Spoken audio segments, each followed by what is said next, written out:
so nuko rero nibira byo twakoraga harimo ama exercice nk'ariya araho mwigeze wenda kubona ku ma social media ziyanda atandukanye muri Nigeria mama araririmba barimo barakora nka pompage abandi akora barya ni squat sinzi ukuntu bazita yego za swat yego swat barimo bararirimba and it helps a lot ubona n'umuririmbyi ubwa asoza kuri bakatana aririmbaga nabi pe shoni murimo mukora muri iyi minsi n'umukozi w'Imana Pastor Julienne Kabanda hari ubuhamya watanze aravuga ati Kenneth kubuhamya kuki utari warabuvuze ubwa mbere warabuvuze ukuntu ariko aho ngaho tugira ibiganiro n'abaramyi bamwe mu ba legends cyangwa se ari abafite inararibonye buriya bafite inararibonye muri uyu murimo wo kuramya no guhimbaza tubahamagara tugirana ibiganiro hamwe batubwire si niki cyatumye bahagarara neza muri ministry ikindi kintu tugende twadressinga bimwe mu bibazo hariho ikintu cyo na raisinze ku ma social media yanjye cya dressinga abayobozi b'ama worship team abacuranzi n'abaririmbyi abanari muri industry ya noise bya trendinga cyane actually nacyo kiganda tugeze gukora rwose cyanagenda n'abantu batanze ibitekerezo byinshi so ibyo biganiro tuzabijyamo tubirebe niki kibitera ndetse n'icyo gisubizo kuko ari rimwe na rimwe tuzamura awareness y'ikibazo ugasanga nta gisubizo tugaragaje mbonera kubwira abayobozi b'ama worship team none n'abapastori nyirubwite apastori ndabinginze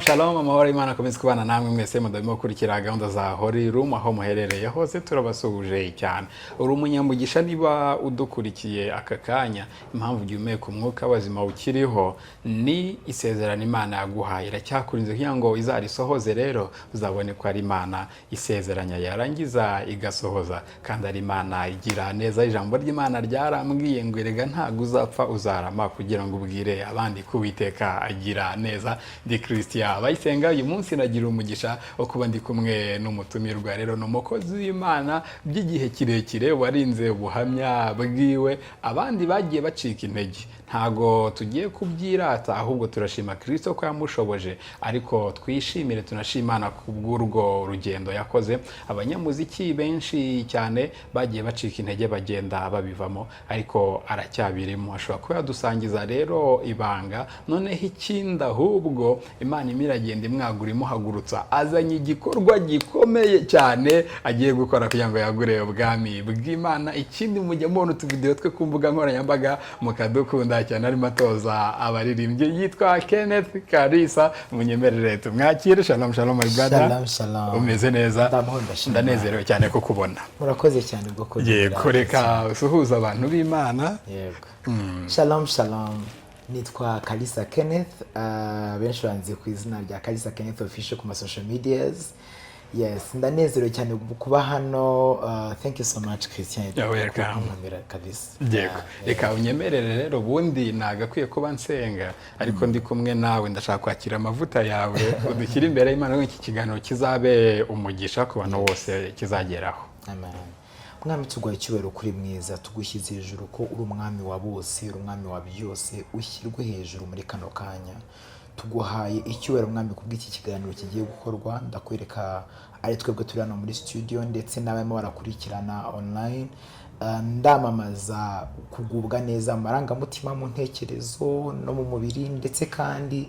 turagusaba kugira ngo dufashe intekerezo zacu zikomeze ziri aligned n'umugambi wawe kugira ngo ibyo tuganira byose bize kuba ingirakamaro twamaje umugisha kuri buri wese kuko ubwami n'ubushobozi n'icyubahiro byo kuvuna iteka ryose amen urakoze cyane ari umukozi w'Imana muri Bible yaravuze ngo ndagushimira ko wantoranyije ukangira umuhanuzi w'amahanga yamaze gusobanura ko Imana yamugize umuhanuzi w'amahanga Kalisa Kenneth Imana yamuhamagariye iki mu muziki kuko abantu bakubona bakumva uririmba neza bakabona uratoza neza n'ibindi bakabona uri mariti ariko tushaka tumenye wowe ni iki kintu uha agaciro cyane cyangwa impano ikomeye kuri wowe yes ubajije ikibazo cyiza kandi kiri cy'ingenzi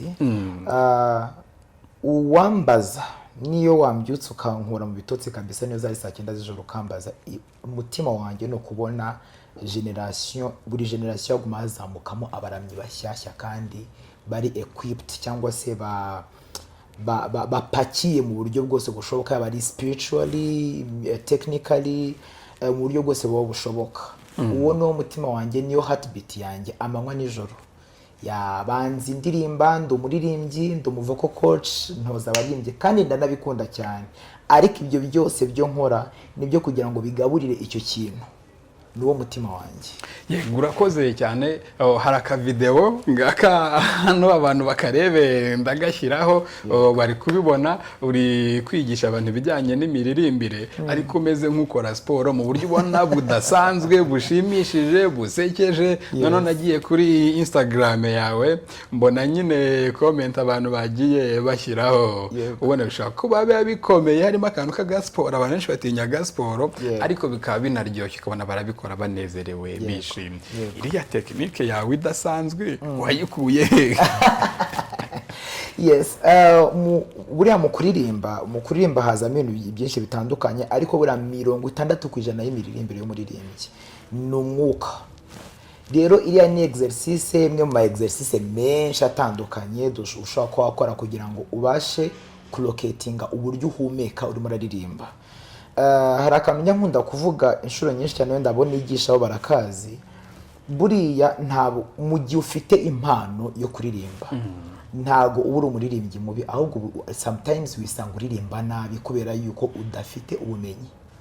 Buriya nta muririmbyi mubi ubaho. Utararenga aho hantu hari umuntu nyamona kuri social media ukunzwe cyane ni mugenzi wanjye mu itangazamakuru Sariuti Imana imumugisha, yari magana na mugenzi we ngo subiramo ako kantu. Nawe sura ako kantu gasubiremo. Buriya wenda nanabwire n'umuntu ushaka ko yaracitse intege mu buryo bumwe cyangwa se ubundi kubera amagambo wakuze wumva wagiye ubwirwa. Anyway, abantu baguhaye ibyo bafite. Buri umunyabikomera guhereza ibikomera afite, n'umuntu uguye neza amarangamutima cyangwa no mu ntekereza guhereza ibyo afite. Mu by'ukuri ntabwo uri umuririmbyi mubi, ahubwo wenda uririmba nabi kubera yuko udafite ibyibanze, iby'ingenzi bituma uririmba neza. Ni nko kuvuga ngo inzu ushatse kudefinisa ubwiza bwayo bitewe n'ibintu bayisize. Ubwiza bw'inzu ntabwo bugenwa n'uburyo bayisize. Ubwiza bw'inzu bugendera mu gukomera kwayo. Sibyo? So impano yawe yufite niyo ikugira nyine uwo uri we, uwo ugomba kuba we. Sibyo? Ibindi bijyanye n'ubumenyi na platform nziza yo gukorera ko buri gihe uba ufite ubumenyi ukajya n'icyose cyo kugira platform nziza yo gukoreraho. Ariko niba ubifite ibyo ngibyo ukuri nuko nguko uratera imbere kandi imirimbire yawe iragenda improvinga. Nabonye nanjye imbere kabisa, umubwira ngo naririmbe ukabona nibitangaza, ariko kubera ubumenyi ubenshi bageze kure. Ubenshi bageze kure, bamwe marapanga no gusora ibihangano byabo kubera yuko babonye igituma agira urwo rutirigongo rutuma bahagarara muri ministry cyangwa se no muri iyo miririmbire yabo. Ikintu buriya nkunda kubwira abantu benshi, umunsi tuvuka twese akazi ko twakoze karako kurira. Ntabwo Kalisa Kenneth hano navutse nzi kuvuga, sinavutse nzi kuririmba. Icyo kintu ni ikintu cyababolingaga cyangwa se cyabiraga muri jewe, cyari gikeneye abantu runaka bazagifata bakamfasha yuko kizamuka. So nuko rero nibira byo twakoraga, harimo ama exercice nk'ari aho mwigeze wenda kubona ku ma social media ziyanda atandukanye muri Nigeria, mama araririmba barimo barakora nka pompage, abandi akora barya ni SWAT, sinzi uko bazita. Yego za SWAT. Yego SWAT barimo bararirimba, and it helps a lot. Ubona n'umuririmbyi ugama asoza kuri bakatana aririmbaga nabi pe. Naririmbaga nabi kandi birahinduka. Yes. Anyway, urakoze cyane. Ku mwanya ndaza kuza gusaba kuri kamera bayipanure cyangwa bakore zoom, nanjye dukore turatuntu n'abanyamakuru twabafasha. Yego, actually buriya vocal coaching ntago ari ikintu cya dressing abaririmbyi gusa. Buri muntu wese ukoresha ijwi as a professional tool.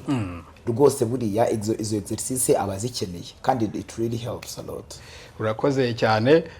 Jado ubyibuke kugira ngo ku kwezi bizagenda nituze ikiganiro muri Insa tuza gufata ndaza gukora na kariya kantu na vocal coach Kenneth.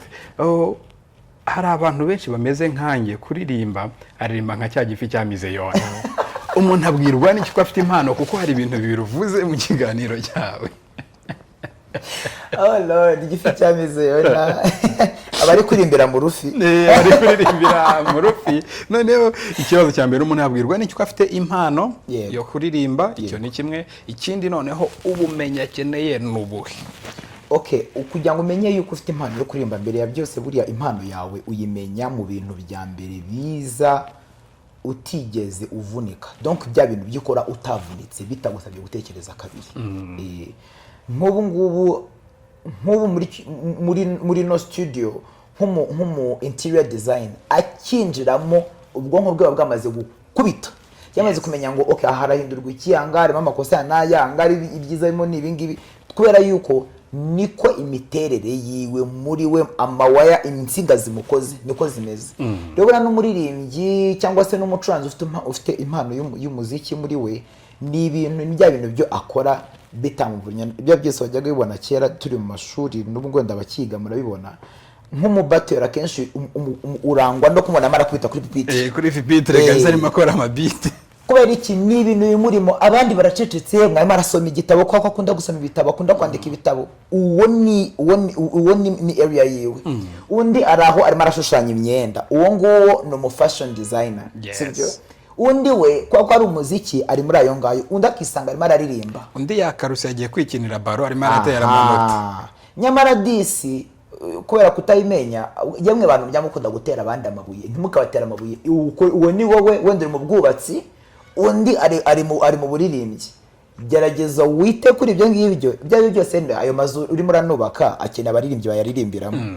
Ukeneye abanyamakuru bayakoreramo. Ukeneye abo ba interior designers baza kuya designinga. So buri muntu wese buri impano, nicyo kintu buri nkundira Imana. Imana yagiye duhereza ibintu bitandukanye kandi byose byuzuzanya. Umwe arateka, undi akabirya. Undi cyangwa se arabiteka, undi akabyamamaza.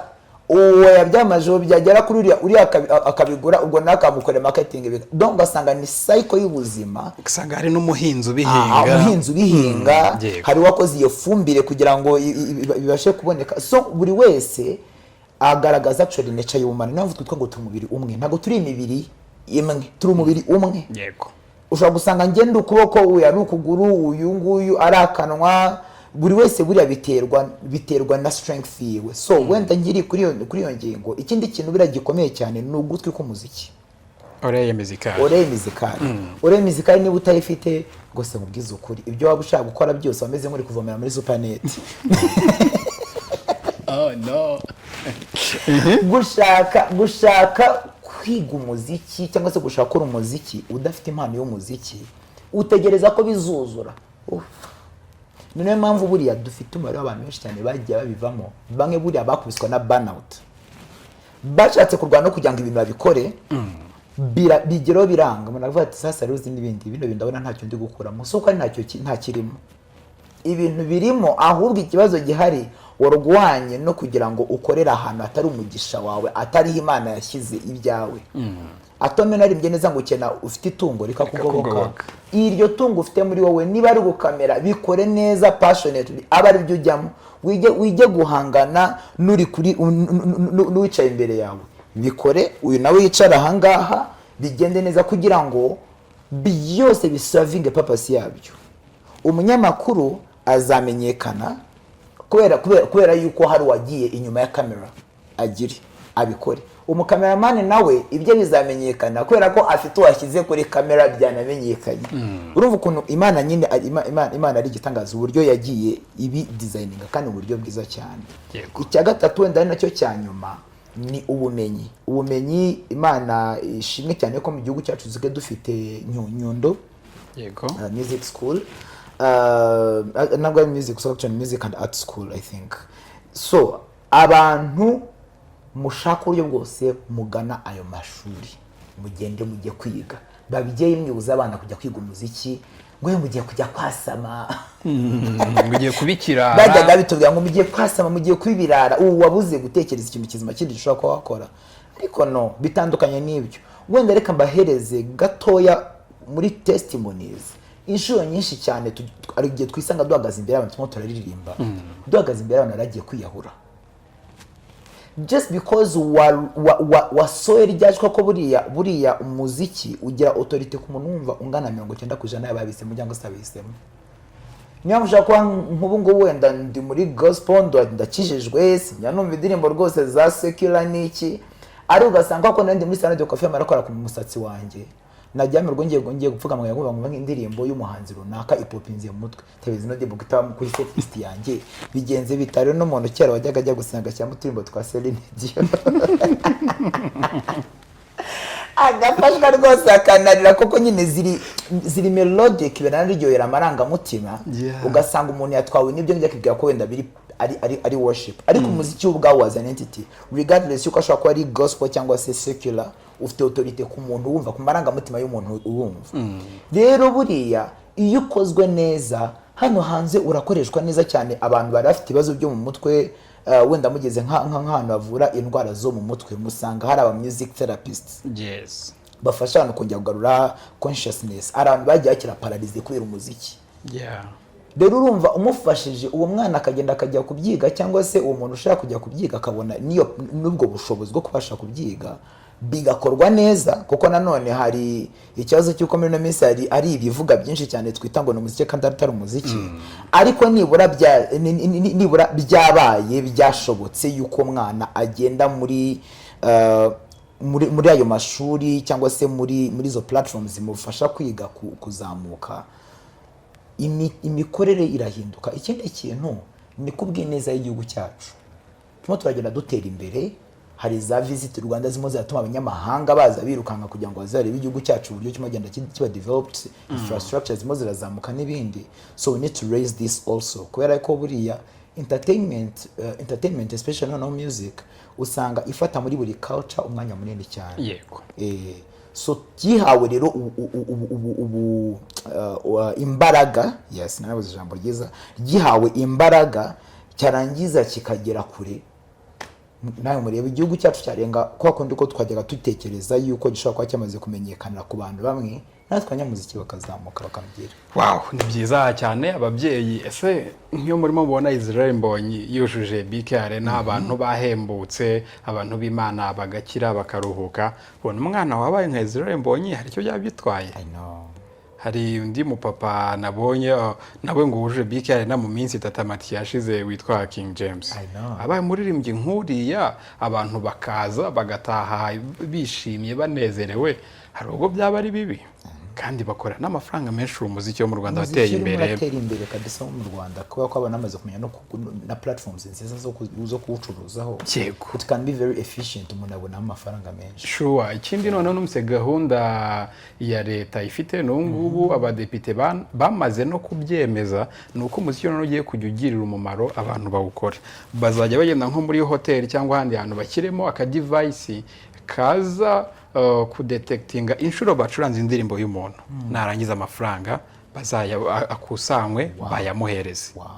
Urumva ko amafaranga azajya baryoshye. Leta yacu rwose kuresa imigisha myinshi cyane. Hari ikindi kigo nzi kimwe ni ikigo cya leta rero cyari cyashyizeho isoko ry'abahanzi kuvuga ngo tugiye mu makampeni cyangwa mu makampanye ahantu runaka dukeneye umuhanzi uzaza kuko buri umuziki ugira imbaraga bimwe bivuze ntabwo abantu bashobora kuza ngo babwire amasaha nk'abiri cyangwa 3 utarashyiramo akantu k'umuziki baba bananiwe cyane. Icyo kigo nacyo cyashyize amasoko abahanzi bajya gupiganira amasoko nyine nka kampani zikomeye.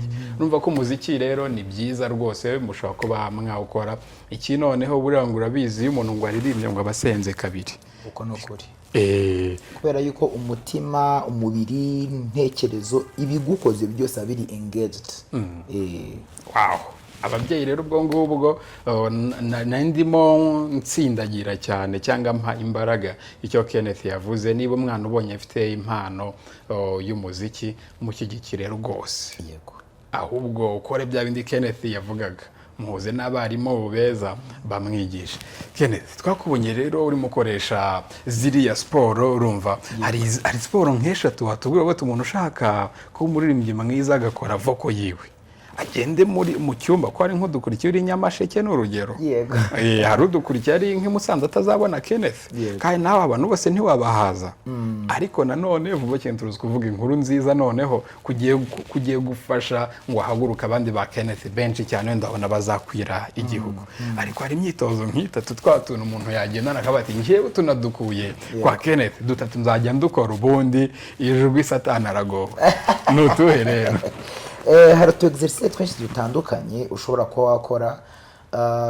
Iya mbere niyo kubika umwanya munini cyane wangiza ukishyiramo byiza abantu benshi cyane mu ngo bose gafite amatelefone ya smart ugashyiramo icyitwa stopwatch none ukaza chronometer ukareba umwanya umaze uwubitse. Twabikora turebe yego ubwo bameze kutintu yawe ngo kubika ukawubika ariko noneho muri diaphragm cyangwa se mu Kinyarwanda bita ngo rucamakoma. Kandi icyo Kinyarwanda gikwiye cy'urucamakoma yewe ntago twajejo. Yes, so hari igihe abantu benshi bakora amakosa yo mu guhumeka ugasanga agiye gufata umwuka ubona wese ameze ngo kandi ibyo binaba ari amafuti. Ubundi ari terime bakunda gukoresha ariko ngiye buriya ntago nemeranya nayo ahubwo ndanyivuga ubundi buryo bajya bavuga ngo uburyo uvuga nabwo buryo ukwiriye kuririmba ariko imvugo ya nyayo ubundi bivuga ngo uburyo ukwiriye kuvuga nabwo buryo ukwiriye kuririmba. Ubwo niba utavuga mu buryo bukwiriye ugomba gukosora imivugire yawe kugira ngo n'imiririmbire yawe izamere neza. Ubwo rero kugira ngo uvuge birasaba kugira ngo bitujye nanone muri breathing mechanism voice production yose tuyigemo neza sibyo. So nawe winjije umwuka wa mbere ubonera ahangaha ndetse n'ahangaha kunda ku ruhande uzwanga mise numva ara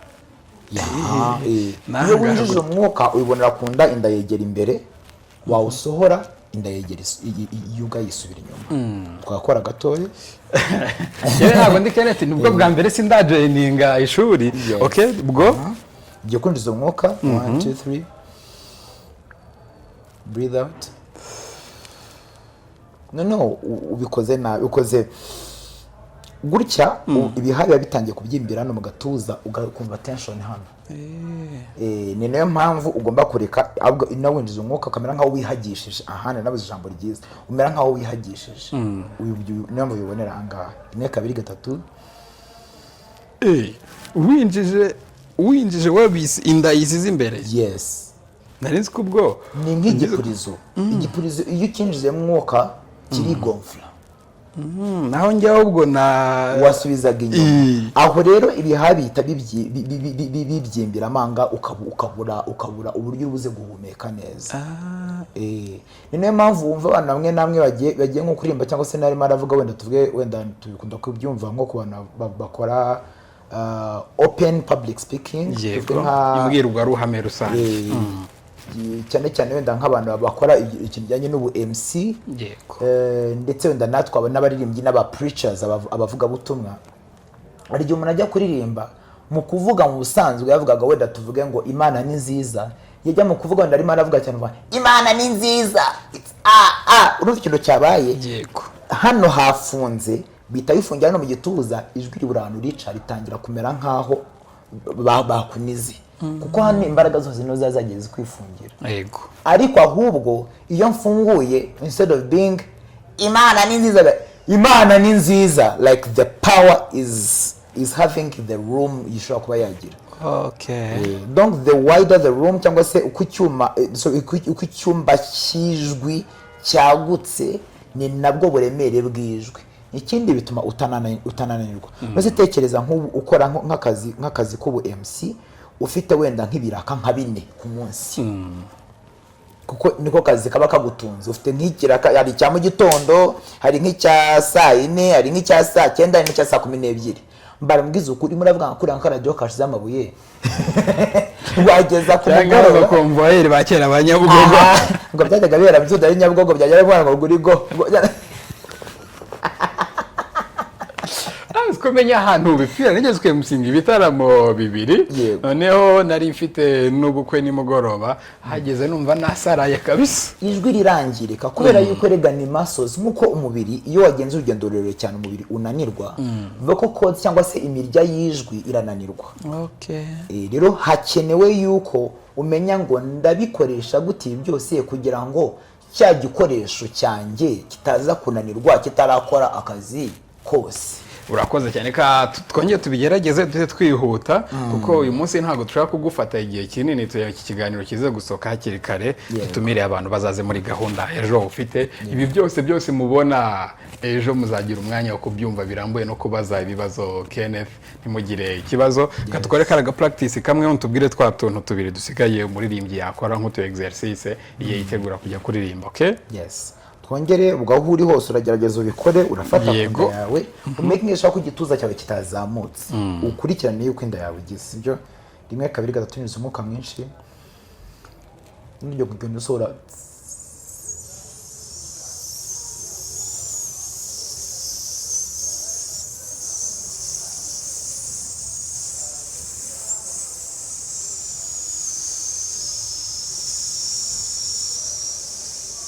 ni exercice yo wakora igihe kirekire.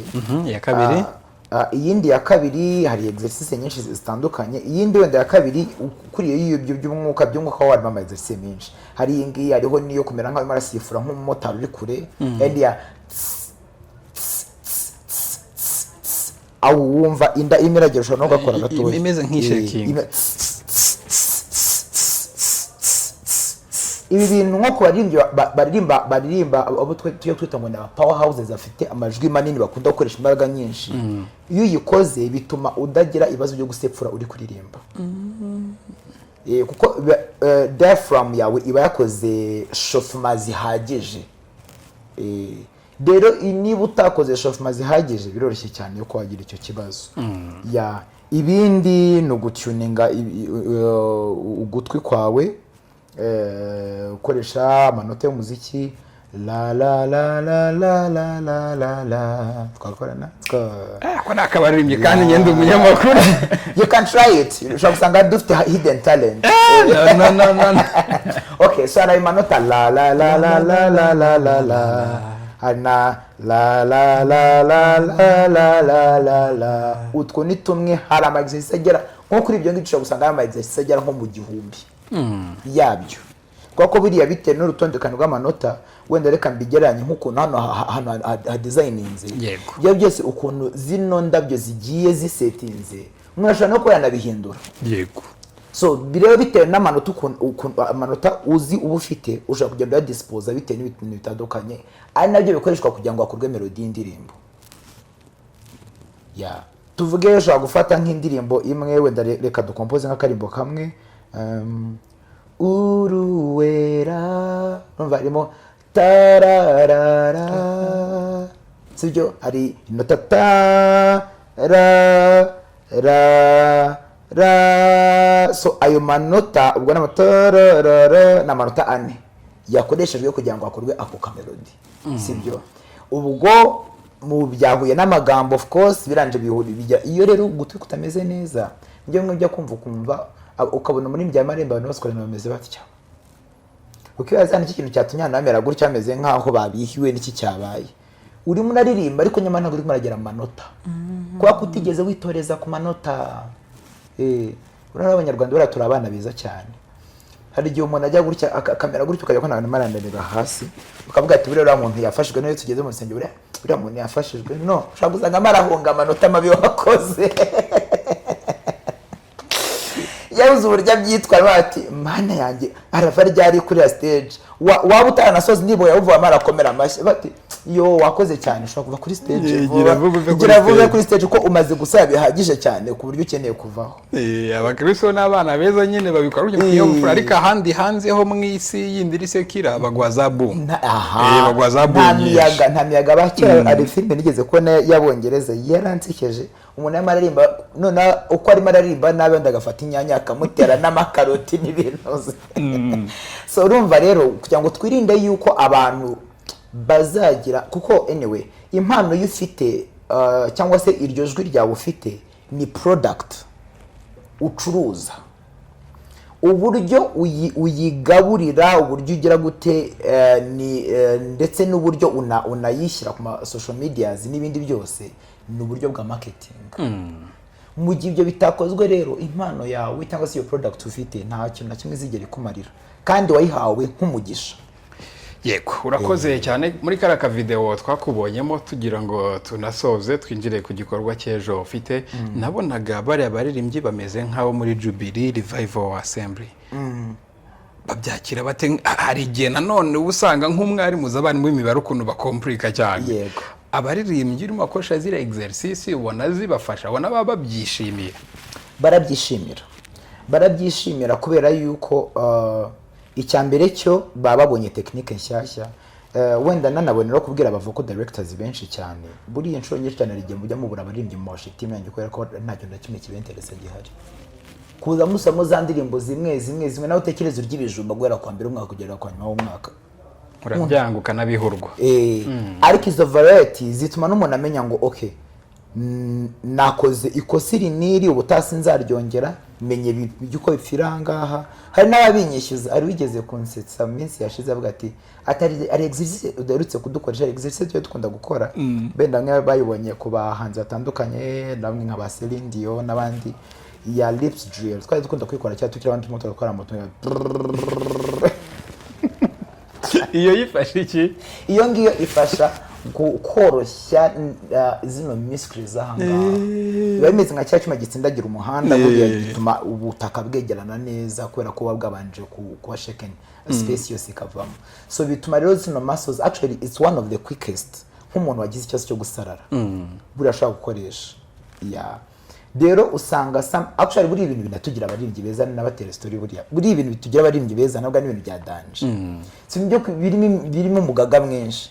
Usanga bwa ibintu biri fana, ibintu bisekeje, ibintu rimwe na rimwe buri uciye abantu ahantu abaririmbyi amara ko repetition bari nko muri warm up. Ushaka kugira ngo wahuye n'abantu barwaye mu mutwe za Ngiye kumva bari kuvuza induru gutya. So barabikunda, barabyishimira, hari ama exercice menshi cyane. Ikindi kintu bituma ataguma mu bintu bimwe. Of course buri itangira ryose nagora ryoroshye. Hari nkana none cyane wenda biteye n'imyumvire mu madini amwe namwe biradufite hano hanze. Usanga abantu bavuga ati birase nibiki mara twangiriza umwanya turirimbe vuba tugenda tujye gusenga. Ariko nyamara imisengere igira exercice zayo, imiririmbire nayo ikagira exercice zayo. Dukora ibi tubisoze tubivana mu nzira no gusenga byo tugire umwanya wabyo asigaye be balanced. Buriya umuntu udafite amaboko yombi ntago wavuga ko umuntu aba yuzuye. Bavuga ko afite ubumuga bwo kutagira amaboko ari ingingo abura. Afite ubumuga bw'ingingo. Buriya dufite abantu benshi cyane bafite ubumuga muri ministry yabo. Nanavuze muri ministry kubera yuko technically mu bumenyi ndetse no mu bituma bakora neza ntago bari equipped. Basha kugira ngo bazamure igice kimwe ikindi bakibure. Niyo mvyo tugeze hanze muri secular world baducisha mu kayunguruzo bakabona rwose nta kintu kizima turabahereza. Yego, urakoze cyane. Muri session murimo mukora muri iyi minsi n'umukozi w'Imana Pastor Julienne Kabanda hari ubuhamya watanze. Aravuga ati Kenneth kubuhamya kuki utari warabuvuze? Ubwa mbere warabuvuze ukuntu waramije urumva umuntu ari ukurimo ideni yarangiza akakwishyura. Buriya buhamya ongera utubwire ubundi kubaramyi. Urana muri no minsi sirimo iranyura mu bintu byinshi. Mwanya nakoraga ikiganiro n'umuntu atubwira ingaruka zino ntambara zikuba ku isi zagize kubaramyi ko ibintu byose byahise bizamuka. Ugahita wibaza se biti n'ibiki birahure n'umuhora hormuzi. Ariko hanose twakubwira umuhora wa hormones. Baba bakeneye za nkuru zongera kubasubizamo intege, zongera kubasubizamo ibyiringiro nubwo amafaranga atarimo aza gutya, ariko hari ubundi buryo Imana ikoramo, hari izindi mbaraga zo kuramya. Cyo tubwire buriya bamye ko nabonye na pastor nawe yarabukunze cyane zo ati tubwire nuko byagenze. Buriya rero reka mbabwize ukuri ibintu by'umwuka uburyo biteye bitandukanye kure cyane n'uburyo umuntu abitekereza. None se nk'ubu tugiye nko muri Bibiliya nko kugiye umwami Yoshafati bamutera, tubishyize muri logique ni gute ufata abaririmbyi n'abacuranzi ukabashyira imbere ku rugamba ahubwo nakoreba yabona yuko wagize ikibazo cyo mu mutwe. Ariko nyamara aho hantu iyo sound irimo irasohoka bitandukanye na sound yumvikana, kubera yuko kano kantu wenda mugerageza abantu bafite no kwandika mu kandike, uri ikiremwa cy'umwuka gituye mu isi ifatika, ntabwo uri ikiremwa cyifatika kigira experience y'iby'umwuka. Kanongere ngasubiramo subiramo ako kantu. Yes, ntabwo uri ikiremwa gifatika kigerageza kugira experience y'iby'umwuka, ahubwo uri ikiremwa cy'umwuka gituye mu mubiri, gituye muri experience y'ifatika, kigira n'amarangamutima. Bisobanura ko ibyo uzakora byose, niba uri ikiremwa cy'umwuka, ibyo uzakora byose ni iby'umwuka, ubyanga ubikunda, ubishaka utabishaka. Nawe ujya gutya rimwe ukicara gutya mu nzu yawe ukavuga ati ariko ikintu iki nzakigeraho, kubera ko wacyatuye wanakizereyemo, vibration atome n'ibintu byose bikuzengurutse bigatangira kumvira iryo jambo wasohoye muri wowe, bikabye executing, ukisanga bya bintu wabigezemo. Uzarebe nose nk'utubwizanye kuri mu gitondo ni gutuma nabyuka yangiza akavuga ngo uyu munsi sinzi ibyawo ndabona uruze kungora, umunsi ukamugora. Yego, kubera iki ibyo bintu biba? Wamaze kwatura, wamaze kurekurira ijambo kuri iyo isi nayo irabyumva. Buriya ni kimwe no mu bijyanye no kuririmba rero, inshuro nyinshi cyane tumva n'ibintu nose ni gutumwa ngo waririmbye ngo umuntu wari ufite kanseri, ngo kanseri irakira, babaganga byari byarananiranye, ukumva ngo umuntu uyu n'uyu like ari ibintu by'ubutari buze kwiyumvisha, ariko kuko ari igikorwa cy'Imana, Imana ibiherekeje ya mpano na ya vibrations wasohoye, ibintu biragenda bigakora. Giye ku giti cyanjye wenda mbabwiye kuri buriya buhamya, nari mfite amafaranga 1000 ku mufuka wanjye, ndimo tugomba kujya muri repetition, kandi mfite na event nagomba gutegura, yagomba gukomeza nyine ibintu biri ongoing, kandi the budget is high, nta mafaranga mfite. Ndukibaza mana ndabigenza gute, ngiye kumva numva ndaho mu rugo, numva amagambo I say yes I agree, mbe bandi magambo ndavuze ngo yego ndabyemeye. Amafaranga aho kugira ngo ngenzamuye ndirimbe bivuga ngo mana ndapfuye ndashize ndabigenza gute, najye kubana mu niyo ndirimbe imerazamuka, mugendaho numva ariko mu mutima wanjye mpawe imbaraga zo gukomeza. Ndabyuka mpitambwira abaririmbyi bose nitugenda tukikora repetition, ndabwira ariko baranga kandi ukujya kumva ko ku mutima bakamuka karadunda. Nose kene utubwiza nje ukora abaririmbyi ubwe ngo tujye muri repetition, ni ubu namuka bakubaje amatike urayakura hehe? Kubizi neza icyo gihumbi ntago kigiye guta gitubuka kano kanya, biragenda biti.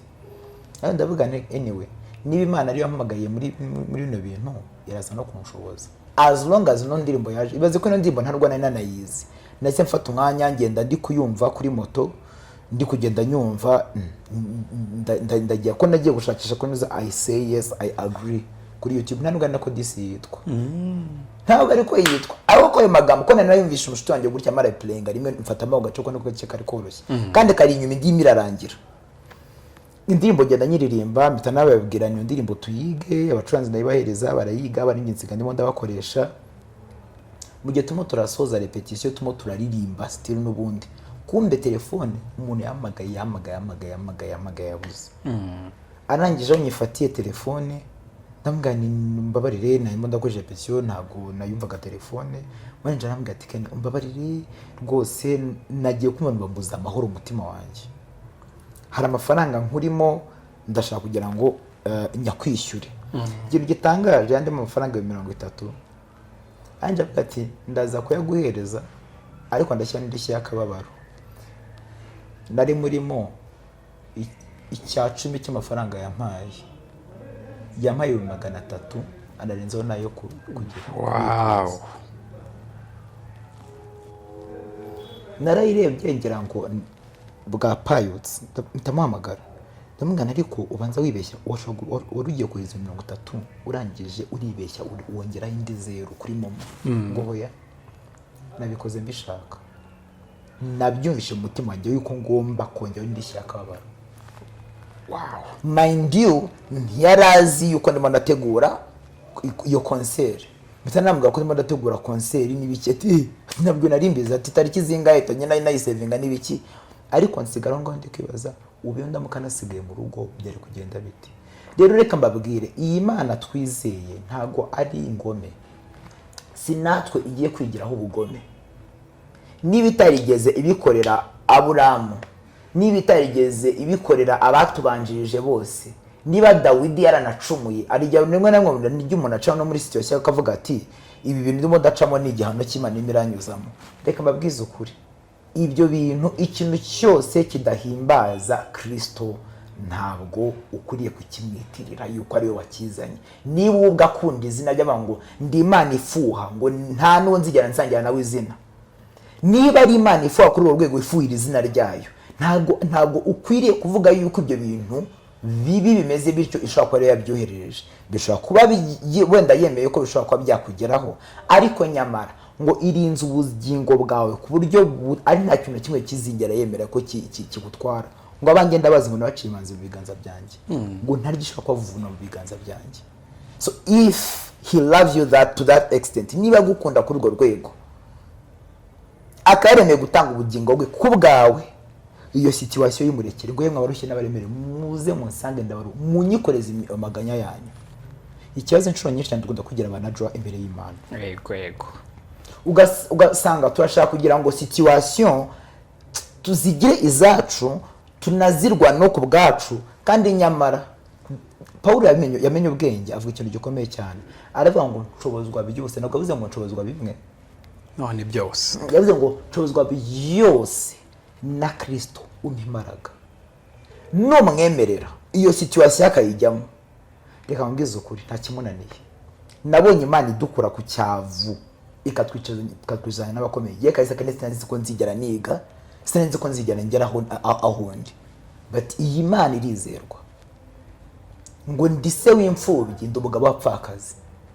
Niba ari se w'imfubyi bavuga ngo niwe data mfite, niwe data mfite, njyewe sinzi data umbyara, data yapfuye mbere y'amezi 3 yuko mvuka. Sorry. So kubona Imana rero yarandeze kugera amagingo, bigaragaza yuko ubudahangarwa bwayo ari ubundi, kandi nuko nayemereye. Suko nabandi of course amaca mu buzima bw'Imana nyuramo, wenda suko ari cyo mbarusha cyane, but iyo wayemereye ikaza ikakora kuri case yawe, iyo wayemereye ikaza ikakora kuri case yawe, ibintu birahinduka. Wow, Imana y'amahoro iguhe umugisha. Hari agace nafashe kari kuri TikTok kubwo buhamya cyagiyemo no mukora ari gahunda yo kuramya no gusenga. Abantu benshi muze kurebaho bampaye ibitekerezo muri comment section, bavuze ko yabafashije, nabo bafite ubuhamya bwinshi cyane. Ahubwo hari wampamagaye yarazi ko nyine nkari amamu no mukora ko babona twego nyamukuru twatangaje inkuru, abayumva ko nyine uwo muntu mwari muri kumwe. Yarazi ko nanjye nari yaranicaranye namwe, arambwira ati nanjye ahubwo uzababwire nzahure nabo mbabwire ibyabaye kiragiye turimo turamya, nawe hari ibitangaza byakoretse. None kuri mwebwe nashakaga ndimo ndareba umusaruro wiriya gahunda murimo mukora yo kuramya hamwe n'umukozi Imana Pastor Julienne. Namwe hari ubundi buhamya mwagiye mwakira? Ubuhamya bwo ntibwabura, hari wenda ibyo ntahita mvugira no kuri kamera. Ariko nanone hari ikindi kintu nabonye abantu banyandikiye baramwa ngo nzatange icyo gitekerezo, ndumva nshobora nanjye kucyandikira umukozi w'Imana, ahubwo nsanga yagize anniversaire, ndavuga ubu ngubu ntiyabona ubu butumwa. Ariko barambwiye ngo hajyaho umwanya kuri abiba biri live wo gusoma ubuhamya abantu bagenda bohereza n'ibitekerezo by'abantu, kuko bari abantu benshi cyane Imana n'imigira ibintu ikorera, ubwo muzabyigeho. Ariko recently kuko uriya wari umunsi wa mbere, kandi buriya ku munsi wa mbere ntabwo wahita usoma inuze zose. Urumva ubuhamya kugira ngo bubuhamya nanone abantu tunabimenya actually buriya no mu matorero tubamo biba byiza iyo icyo kintu cyakorwa bujye banza bwoherezwe, asige busomwe neza. Ikindi kintu binashobotse buri ahantu nk'ari ababyizi iyo bakuyemo amazina. Yego, biba kuko ari gushaka kuvuga nk'izina ry'umuntu ugasanga nk'umuryango ntubyakiriye neza. Ugasanga wenda nk'ikintu kivuga ku bijyanye n'umuryango, usa tuvuga aramutse nk'umudamu atanze nk'ubuhamya akavuga nk'amazina yiwe ari nk'umuntu wenda ukomeye, cyangwa se wenda umugabo wenda ntabyakiriye neza, ugasanga none mubaye nk'intandaro y'itandukana ry'uwo muryango. Yego, ibyo bintu uvuze nibyo rwose abantu bagomba kugira ubumenyi ku itangazamakuru. Yego, ahubwo igitekerezo aho ngaho nkuyemo byaba byiza abantu igihe bamenye ko zira session zizaba bajye mbere bohereza none ahubwo session izakurikiraho bari baranyuze muri bwa buhamya bw'iby'Imana yabakoreye abashima Imana noneho bazabivuge nyuma mu yindi session izakurikira. Byaba byiza kuko nk'abantu twiga itangazamakuru ni zimwe mu mbogamizi insengero z'icyo n'abakozi b'Imana. Umuntu araza akabazi ko ari muri ya community yo mu rusengero ahangaha kumbe biri kugera ku isi hose. Kandi hari abantu baba baje Satani ari intumwa za Satani bashaka kumva akantu katagenze neza gusa. Ntumenya umuntu wo gukurikirana impamvu arimo aragukurikirana. Ushobora gusanga ibintu bimugenza ari ugushaka kugira ngo afate ya makuru ayakoreshe against you. Arabize no mu buzima busanzwe abantu bashaka gukurikira speech ya 30 bashaka akantu k'amasegonda bakotoye bakakugira meme cyangwa se yego urakoze cyane warugiye kumbwira rero haba hari umusaruro namwe mwabonye zino session zirimo zitanga nk'ubwo buhamya nari mbabwiye cyane wenda rero byinshi byo ntavugira ngaho kuri kamera kugwenda umutekano w'amakuru y'abanyirawo wenda yose banyirayo mu gihe gikwiriye bazayivugira. Ariko kimwe mu bintu bihari nuko abantu benshi cyane bajya basubiramo ibyiringiro. Ikindi kintu jewe ubwanjye mfite abantu nzi bongeye kugarukira Kristo kubera bari baraguye. Ariko ngo muri wa mwanya tumo turaramya umuntu akavuga ati jewe numvaga mo murankura ikintu ubungubu nongeye gusubira mu rusengero nduva nshaka kongera gusenga nduva nshaka kongera kugirana ubusabane n'Imana ati kandi ntabwo ndibuze gutegereza ikindi gihe ati ndajya mu rusengero runyegereye hafi. Iyo ni courage ikomeye kubona umuntu warugeze ahantu yicara mu rugo akabihitamo ati njyewe sinzajya mu rusengero none ntibyo gusa akaba ari umuntu yongeye gusubira mu nzoga yongeye gusubira mu biyobyabwenge akaba yongeye kugarukira Kristo. Aba ari ikintu gikomeye cyane n'ikintu cyo gucelebrating. Kurakoze cyane Imana amahoro iguhe umugisha uze kuza kumbwirira ati mwese n'umukozi Imana Pastor Julienne zira session zibaye kenshi byaba byiza nanjye nitanze kamera yonye nzanyitere dukore live streaming rwose gukira gahunda narayikunze nanjye yaramfashije. Yego turimo turagana ku musozo rero umunsi waruje gutumira abantu muri gahunda ejo ufite iriya gahunda yaje gute igamije iki? Iriya ni gahunda maranye imyaka myinshi cyane.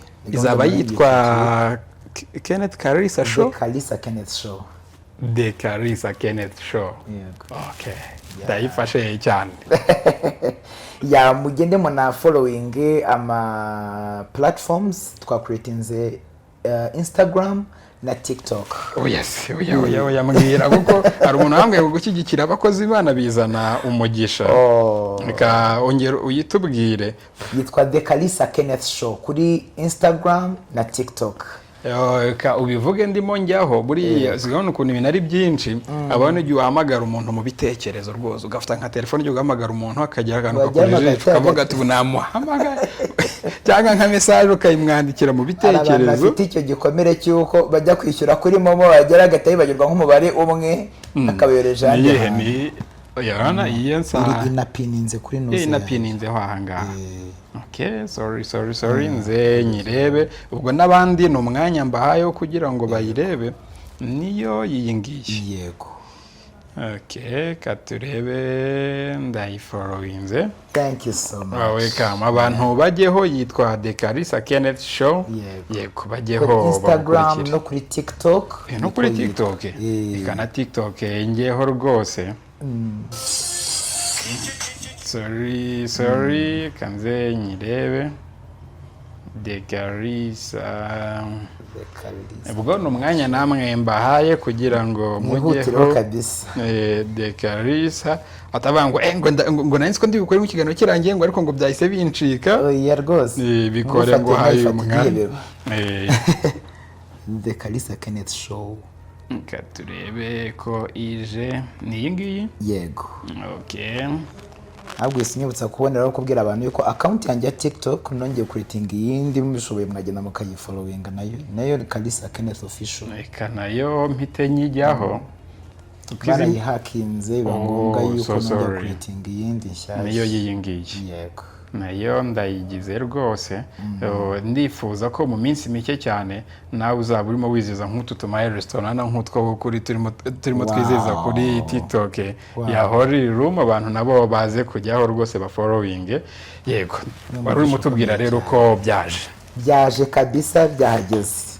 Ya iki ni ikintu Imana yambwiye muri 2017, bigenda bikura bizamuka, gusa giye uko Imana yagiye ibimbwira narabyanditse ndabibika pe. Mu gihe cyashize rero umwaka ushize urimo urarangira, nibwo Imana yongeye kumishyira ku mutima cyane hejuru bya biganiro byo twaganiriye. Buriya ngiye numvaga nzakora podcast actually na podcast yo natangiye twaga The Throne Room podcast. Bigezemo hagati ngiye kumva numva Imana imerashyira ku mutima cyane abaramyi tugira ibiganiro by'abaramyi, numva bimbuje amahoro. Najya gusa nkumva ryo kintu kimwe kiraza, najya kugira ikintu nkora nkumva nibyo bimo biraza.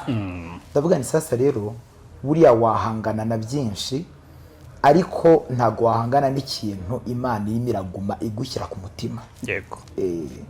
Mitambwira rero the production team twakoranaga nayo bayitambwira ati sasa ahubwo twakererewe, twatinze, let's start.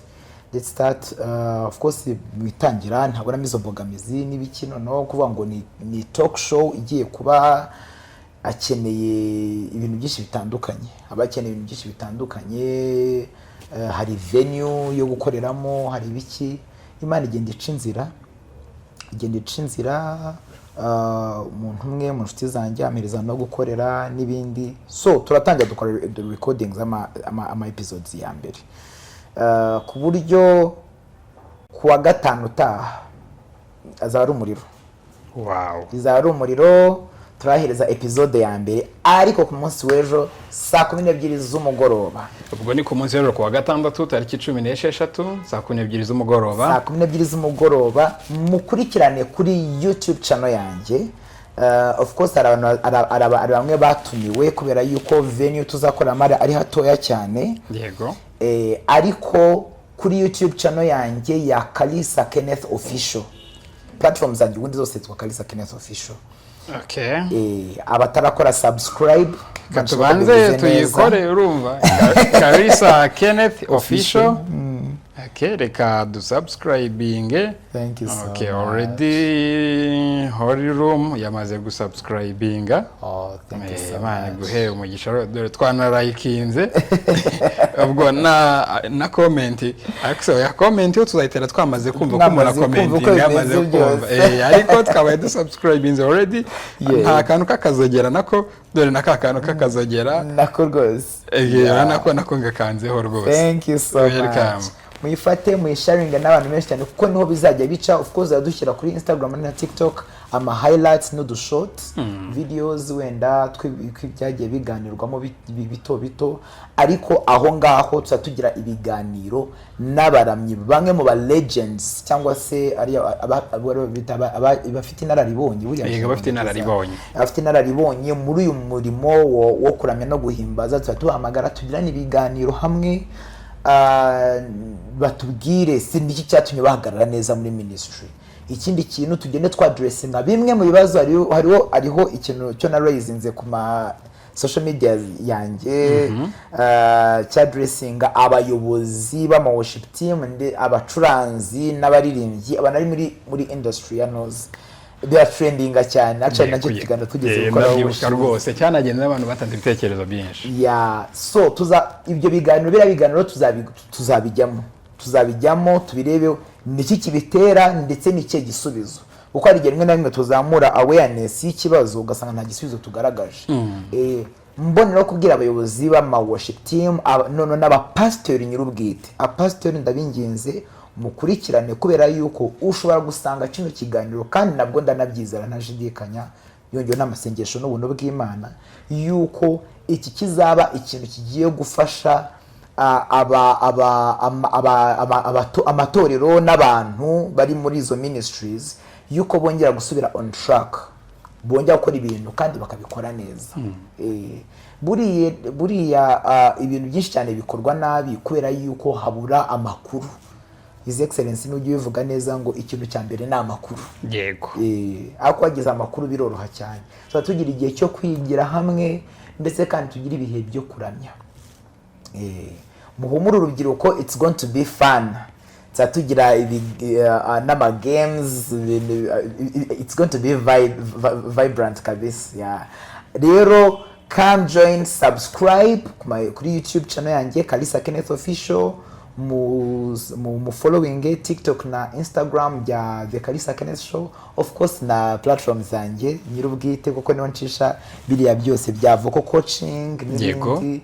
Ya kuko nkocinga amateam, nkocinga amakwaya, worship team n'abahanzi ku giti cyabo. Ya so mukurikirane, bizajya biba ngaruka cyumweru, buri cyumweru dufiteho session. Yes. Ya dufiteho session, talk show, ibiganiro no kuramya. Ndabingenze mugerageze mukurikirane ejo saa 12 zuzuye kuri YouTube, turi live aho ngaho kuri YouTube niho tuzahura rero ku munsi w'ejo saa 12 z'umugoroba. Hari n'abandi ubwo ngubwo bazabasha kuhagera bakeya, abo bizakundira ubwo ngubwo invitation ziraza kubageraho. Ibindi tuzakomeza tubabwire ejo. Umwe muri gahunda mfite z'umunsi napanze ko nzajya bikirangira nzahita mutunga rero micro ndetse na kamera byahorera umubazo uko byari bimeze, mubaze none n'iki gikurikiyeho. Mwe icyo nababwira mwe mugiye kuri YouTube channel yiwe musubscribing. Turimo turagana ku musozo, hari ubutumwa abantu bose badukurikiye wongeye no kubatumira noneho. Yes. Wenda mbanze mbere kuri icyo cyanyuma, wenda ndatumira kugira ngo mu sharing na bagenzi banyu munabwire poster iraza gusohoka kugira ngo binaborohere wenda no kubyibuka, buri utabonye ikintu kirimo kiraguma kikwibutsa biragora. Poster mukanyiraza kubisohotse turayibahereza kugira ngo mumenye aho mubikurikiranira atandukanye. Icyanyuma nsoza, Kristo aracyari wa wundi ntagarahinduka. Amen. Ibyo wabunyura mu byose, ibibaya, imisozi, ibyo waba urimo uranyuramo byose, umuriro waba urimo uranyuramo wose, amazi atemba waba urimo uranyuramo yose, Kristo aracyari wa wundi ntarahinduka, kandi urukunda gukunda n'urwiteka ryose. Subiramo ako kantu. Waba urimo uraca mu muriro, waba urimo uraca mu mazi atemba ameze gute, mu muvu umeze gute, waba urimo uraca mu bibazo bimeze biti, Kristo aracyari wa wundi ntagarahinduka, kandi urukunda gukunda n'urwiteka ryose. Ukuntu Bible ivuga ngo guhanura kuzarangira, kwigisha kuzarangira, kubwiriza bizarangira, ibi bintu byose, aya materaniro turiho dukora n'ibintu byose mo turakora, ibi byose mo turakora bizarangira, ariko urukundo ruzahoraho. Bibiliya ivuga ibintu bibiri bizahoraho, hari ukuramya, hari n'urukundo, kuko urukundo ni kamere y'Imana. Uko Imana ari iteka ryose, ari alpha na omega, n'urukundo narwo n'urwo ngurwo. Ukwigukunda rero ntibirangira, ntibigendera ngo wakoze ibi ngibi, ntibigendera ngo uri muri situation muri kano kanya, rugukunda uko uri. Nkuko uriya mu bigyeyi yagiye gusanganira umwana w'ikirara, yirukanga ajya kumusanganira ari mu myenda iri bisogororo ibinuka igize gute, akagenda akamuhobera. Yashobora kugenda akamubwira ati banzije muri douche bagenda ajye kukoza. Banze umbwira ukuntu wagiye ukoza amakosa unanyihenuyeho. Buriya bwiyemeza, buriya bwirasi, buriya byavuye no. We ntigeze yacyana ijambo rye na rimwe. Undi yaje yamaze gupanga mu mutwe ngo ngenda njye kubwira data ibi nibi.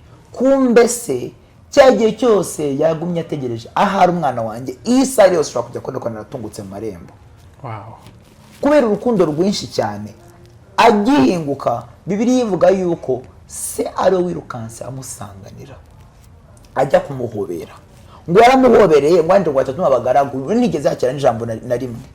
Yaravuze ati ndabanza nkoze nkumare n'ibikomere n'ihungabana ushobora ko arahuye naryo, kubera urukundo ngukunda. Numara gutekana n'uwo ushatse kumbwira ayo makuru ibyakubayeho uzabimbwire. Nuramuka ushatse no kutabimbwira, that doesn't matter. All I want, uwo nshaka ni wowe. Umeze neza utameze neza, uwo nshaka ni wowe. Ibyo wirega abantu muri mu biyobyabwenge mwatinye kwa approaching imiryango yanyu, musyo miryango kandi muze dusenge. Abantu muri mu bintu bitandukanye muze, Kristo aracyabakunze kandi natwe turari kugira ngo tubakire. niba Kristo yarankunze n'amafuti yanjye yose akanyakira uko ndi, nta kintu na kimwe atagukorera. Ngwino ukuri come as you are. Ngo ahari ngo amaherena nambaye ngo tatuwaje zo mfite, no, ibyo ni ibikomere bigaragaza yuko nako ni n'inkovu zaho wanyuze.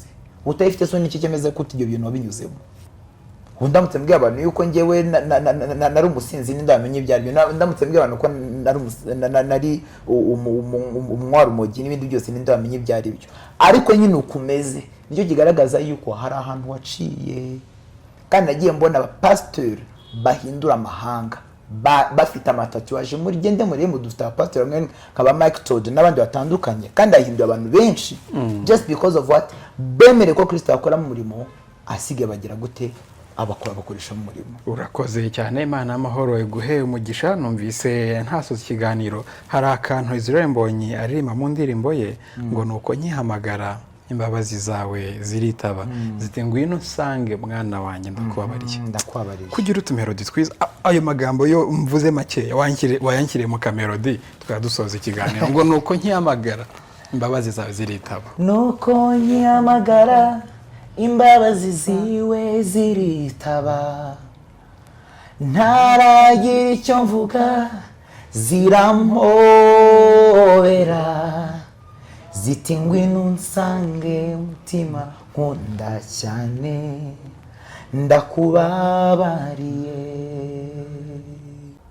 Arakoze cyane Kenneth Kalisa, twabanye nshuti udukurikiye. Imbabazi z'Imana zikomeze zibane nawe, kandi nawe niba utarubizi ko zigutegereje ziracyagutegereje. Ku munsi w'ejo tuzahure rero kuri YouTube channel ya Kenneth Kalisa, abandi bake abazaduhagarara bazaba bari kumwe nawe. Namwe turabasengeye ngo Imana izababashishe muzahagere, nanjye nzaba mpari.